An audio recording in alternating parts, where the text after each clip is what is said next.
ভাই বড় ধন রক্তের বাঁধন নষ্ট যদি হয় সে নারীরই কারণ। আসলে এই গল্পটা আমরা ছোটবেলা থেকে শুনে আসছি, কিন্তু যখন জ্ঞান বুদ্ধি হয়েছে তখন দেখি এটার বিপরীত। ভাই বড় ধন রক্তের বাঁধন নষ্ট যদি হয় উপকারের কারণ। কোনো ভাই সংসারের 5টা ভাই যদি থাকেন, 5 ভাইয়ের এক ভাই যদি সংসারের জন্য বেশি করে তাহলে দেখবেন সেই ভাইটাই অবহেলার পাত্র হবে। সংসারে সবচেয়ে বেশি যে অবদান রাখবে তারই সংসারের কাছ থেকে কষ্ট পাইতে হবে। এটা সমাজের বাস্তব চিত্র। আমি জানি আপনার সাথে মিলবে না, আমি জানি আপনার সাথে মিলবে না, কারণ আপনারা এখনো সেই সময়টায় পড়েন নাই। আপনারা 3 ভাই 4 ভাই 5 ভাই একে অপরের জন্য সহযোগিতার হাত বাড়াইতেছেন। একজনে তো না খাইয়া টাকা জমাইয়া ভাইদেরকে মানুষ করার জন্য ব্যস্ত হয়ে গেছেন, কিন্তু একটা সময় সেই ভাই আপনার কলার চাইপা ধরবো আর বলবো যে আমার অংশ আমারে দে, তুই আমার জন্য কি করছিস। বিশ্বাস হয় না? বিশ্বাস যদি না হয় তাহলে ওই যে আপনার বাপের ভাই চাচা, সেই চাচার দিকে তাকান। আপনার বাপ আপনার কাছে ভালোই লাগবে, কারণ আপনার তো বাপ, আপনার মা, আপনার বাপ মা আপনার কাছে পৃথিবীর সর্বশ্রেষ্ঠ। কিন্তু আপনার যে চাচাতো ভাইরা আছে না, তারা আপনার বাপ মারে পৃথিবীর সবচেয়ে প্রধান শত্রু হিসাবে গণতেছে। ঠিক একইভাবে আপনিও আপনার চাচারে, আপনার চাচিরে পৃথিবীর সর্বোচ্চ শত্রু হিসাবে গণতেছেন। কারণ কি? বাপের ভাই চাচা। ভাই বড় ধন রক্তের বাঁধন নষ্ট যদি হয় নারীরই কারণ। এটার একান্তই ভুল ধারণা।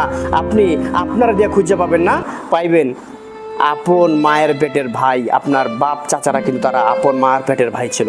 যখন আপনার মতন যুবক ছিল, যখন আপনার মতন বয়স ছিল, তখন কিন্তু তারা এই আবেগটা দিয়ে কাজ করতো। তারা কোনোদিন ছিন্ন হবে না। ভাই বড় ধন রক্তের বাঁধন যতই না আসুক নারীরই খোঁচাখুচি, তবুও থাকবে তারা একে বন্ধন। কিন্তু দুঃখের সাথে বলতেছি, ভাই বড় ধন রক্তের বাঁধন নষ্ট যদি হয় উপকারের কারণ। উপকার বেশি করছিল, হয়তো আপনার বাবাই করছে, হয়তো আপনার চাচাই করছে, আর সেই কারণে আজকে তারা বিচ্ছিন্ন। আসলে আমি আমার ক্ষুদ্র জ্ঞান থেকে বলি, আমার অভিজ্ঞতার সাথে বা আমার জ্ঞানের সাথে সবার জ্ঞান একরকম হবে না। আমি সর্বোচ্চ সর্বনিম্ন স্থানের একজন জ্ঞানী মানুষ, মানে এটাকে জ্ঞানী বলে না, আমার জ্ঞান থেকে আমি বলতেছি। ভাই ভাই যদি ভালো থাকা লাগে তাহলে যাদের উপার্জন যেরকম তার সঞ্চয় সেরকম করা উচিত।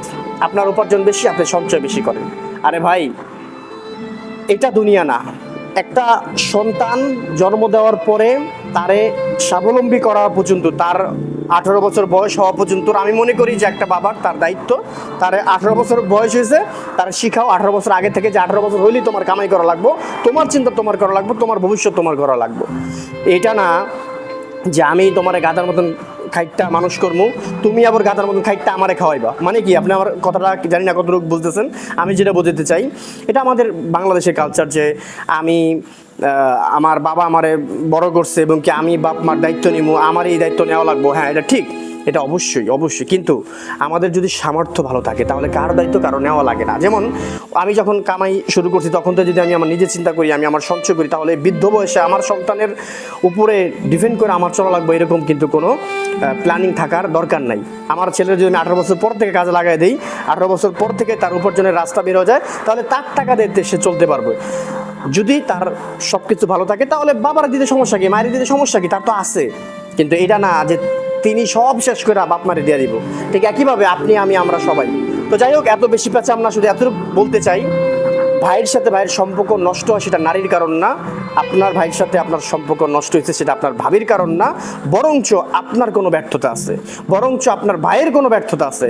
আপনি হয়তোবা আপনার ভাইয়ের জন্য অনেক কিছু করছেন, কিন্তু আপনার ভাই সেটা বলতে চাইতেছে না, অথবা আপনার ভাই আপনার জন্য অনেক কিছু করছে, আপনি বলতেছেন না। তো আসলে ভাই ভাইয়ের জন্য করে, কিন্তু একটা ভুল বুঝাবুঝি সেটা কোনো নারী সৃষ্টি করে না। একটা নারী শুধু, আমি মনে করি, আমি ব্যক্তিগতভাবে মনে করি যে একটা নারী শুধু চায় তার স্বামীর উপার্জিত সম্পদ যেন অন্য কেউ খাইতে না পারে। এটার জন্য এই না যে মানে তার বাপ মায়ের বাদ দেওয়া, তা না। বাপ মা এক জিনিস, ভাই বোন আরেক জিনিস। ভাই বোনের সাথে সম্পর্ক থাকবে, সম্পর্ক নষ্ট করা যাবে না, কিন্তু মানে সারাটা জীবন গাধার মতন খাইটটা খালি মানে ওই ভাই বেড়াদারে দিয়া দেবো এরকম আবার গাধার মতন খাটলে হইব না, গাধার মতন পরিকল্পনা থাকলে হইব না ভাই।